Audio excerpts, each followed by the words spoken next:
Friday, October 11, 2024.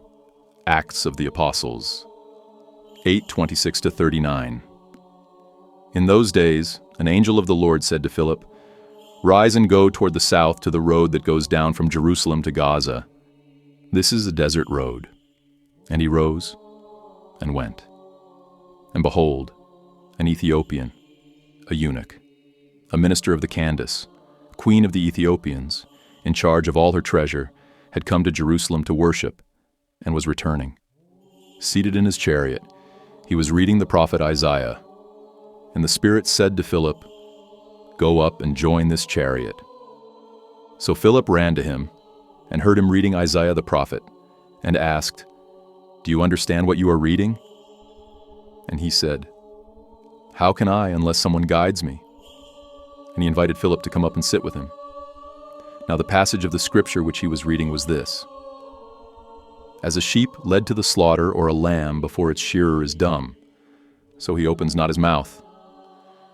In his humiliation, justice was denied him. Who can describe his generation? For his life is taken up from the earth." And the eunuch said to Philip, "About whom, pray, does the prophet say this? About himself or about someone else?" Then Philip opened his mouth, and beginning with this scripture, he told him the good news of Jesus. And as they went along the road, they came to some water, and the eunuch said, "See, here is water. What is to prevent my being baptized?" And Philip said, "If you believe with all your heart, you may." And he replied, "I believe that Jesus Christ is the Son of God." And he commanded the chariot to stop, and they both went down into the water, Philip and the eunuch, and he baptized him. And when they came up out of the water, the Spirit of the Lord caught up Philip, and the eunuch saw him no more, and went on his way, rejoicing. Luke 9:12-18. At that time, the 12 disciples came to Jesus and said to him, "Send the crowd away, to go into the villages and country round about, to lodge and get provisions, for we are here in a lonely place." But he said to them, "You give them something to eat."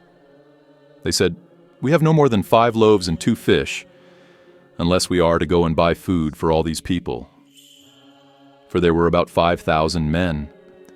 And he said to his disciples, "Make them sit down in companies, about 50 each." And they did so, and made them all sit down. And taking the 5 loaves and the 2 fish, he looked up to heaven, and blessed and broke them, and gave them to the disciples to set before the crowd. And all ate, and were satisfied. And they took up what was left over, 12 baskets of broken pieces. Now it happened that as he was praying alone, the disciples were with him.